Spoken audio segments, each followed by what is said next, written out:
Hello दोस्तों, मैं सत्येंद्र शर्मा आज आप लोगों को विज्ञान के बहुत महत्वपूर्ण 25 क्वेश्चन बताने जा रहा हूं, जो सभी परीक्षाओं में लगभग पूछे जाते हैं। मेगावाट बिजली के मापने की इकाई है जो ए उत्पादित की जाती है, बी उपभोग की जाती है, सी बचत की जाती है, डी ट्रांसमिशन में हास्य हो जाती है। इसका सही जवाब है ए उत्पादित की जाती है। अगला क्वेश्चन है, निम्नलिखित एसआई यूनिटों में कौन सी सही सुमेलित नहीं है? कार्य जूल, बी बल न्यूटन, सी द्रव्यमान किलोग्राम, डी दाब डाइन। इसका सही जवाब है डी दाब डाइन। क्वेश्चन नंबर 3, एक हॉर्स पावर में कितने वाट होते हैं?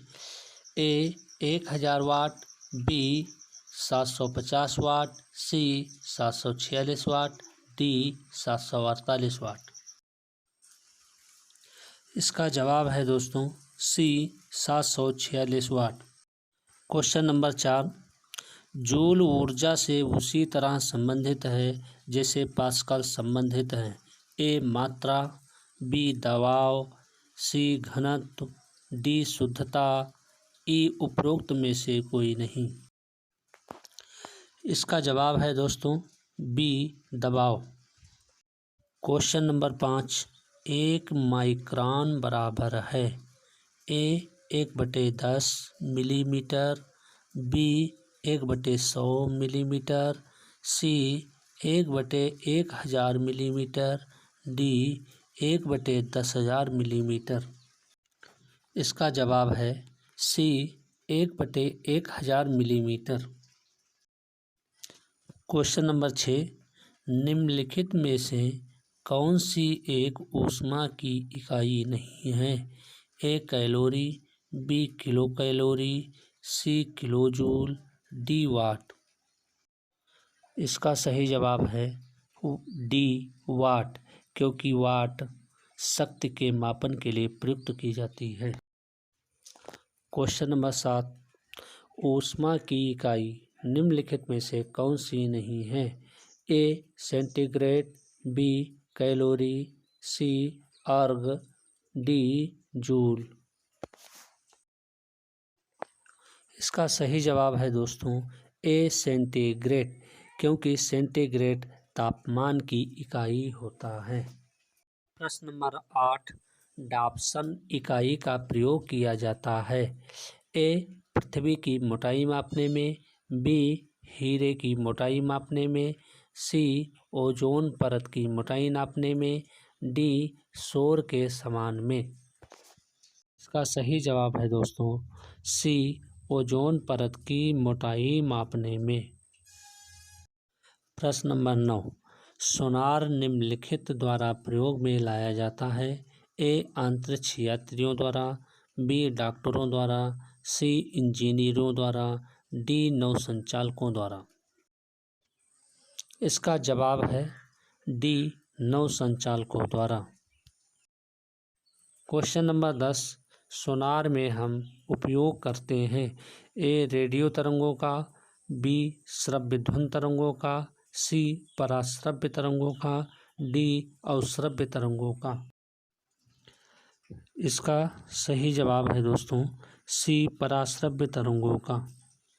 प्रश्न नंबर 11 है दोस्तों, ध्वनि की तीव्रता को मापने वाला यंत्र है क्रोनोमीटर, बी एनीमोमीटर, सी आइडियोफोन, डी आइडियोमीटर।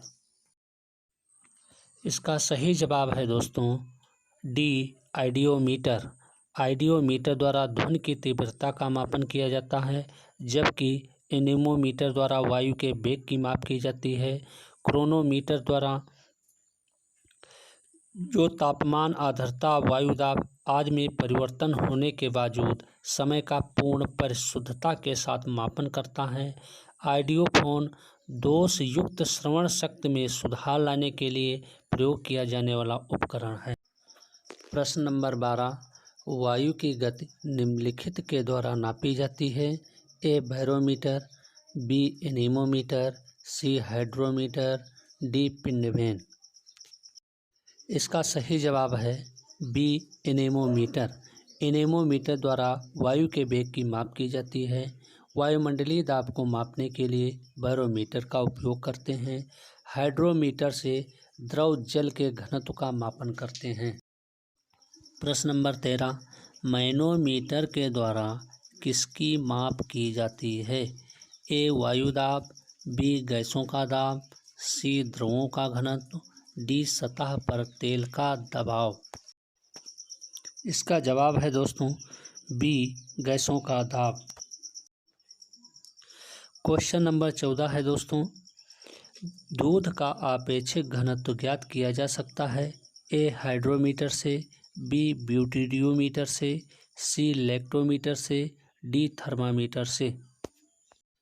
इसका सही जवाब है सी लैक्टोमीटर से। क्वेश्चन नंबर 15, हवा में आर्द्रता को नापने के लिए कौन सा उपकरण प्रयोग में लाया जाता है। ए हाइड्रोमीटर, बी हाइग्रोमीटर, सी स्पेक्ट्रोमीटर, डी ड्यूटेरियोमीटर। इसका सही जवाब है दोस्तों बी हाइग्रोमीटर। क्वेश्चन नंबर 16, प्रकाश की तीव्रता नापने के लिए जिस उपकरण का उपयोग किया जाता है उसे कहते हैं। ए एनीमोमीटर, बी कोलोरीमीटर, सी लक्समीटर, डी अल्टीमीटर। इसका सही जवाब है दोस्तों सी लक्समीटर। प्रकाश की तीव्रता नापने का उपकरण लक्समीटर है, जबकि कोलोरीमीटर एक प्रकाश सुग्राही उपकरण है जो किसी पदार्थ द्वारा अवशोषित किए जाने वाले रंग को मापता है। क्वेश्चन नंबर 17, रडार उपयोग में आता है। ए प्रकाश तरंगों द्वारा वस्तुओं का पता लगाने में, बी ध्वनि तरंगों को परावर्तित कर वस्तुओं का पता लगाने में, सी रेडियो तरंगों द्वारा वस्तुओं की स्थिति ज्ञात करने में, डी वर्षा करने वाले बादलों का पीछा करने में। इसका सही जवाब है दोस्तों सी रेडियो तरंगों द्वारा वस्तुओं की स्थिति ज्ञात करने में। रडार शब्द मूलतः एक संक्षिप्त रूप है जिसका पूर्ण रूप है रेडियो डिटेक्शन एंड रैनिंग। यह वस्तुओं का पता लगाने वाली एक प्रणाली है जो सूक्ष्म तरंगों का उपयोग करती है। इसके द्वारा रेडियो तरंगों के माध्यम से दूर की वस्तुओं की स्थिति, ऊंचाई, दिशा या गति ज्ञात की जाती है।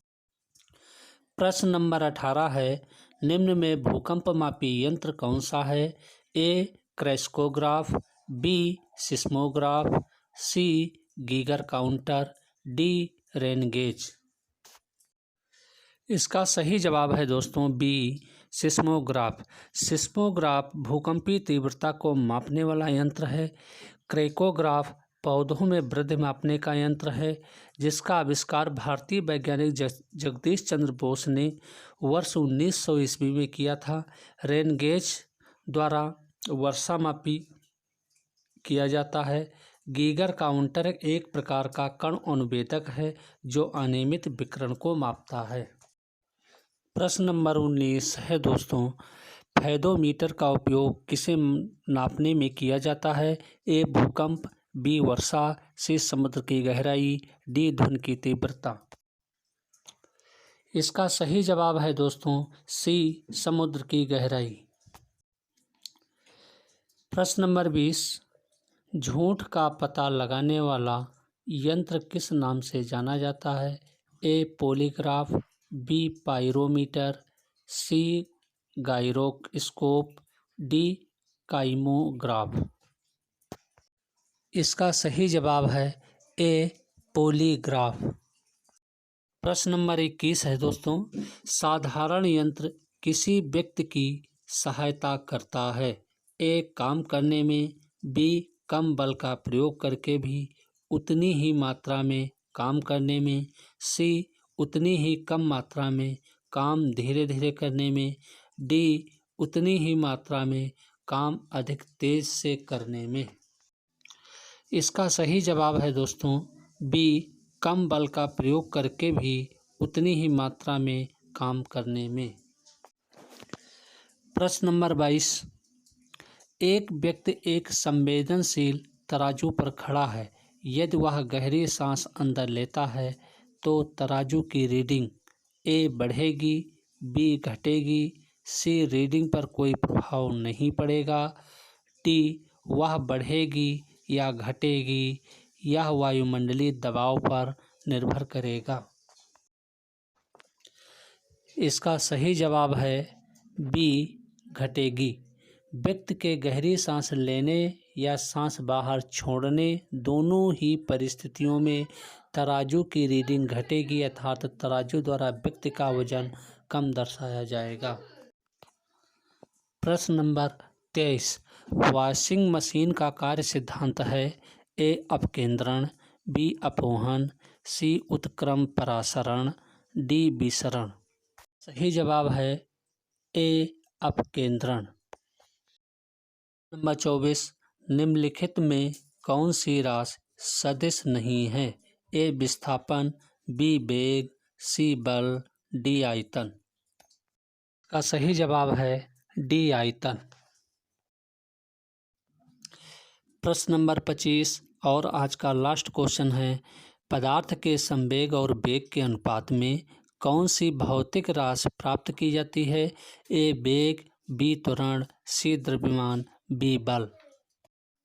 इसका सही जवाब है सी द्रव्यमान। नमस्कार दोस्तों, ऐसे ही वीडियो पाने के लिए चैनल को सब्सक्राइब कर लीजिए।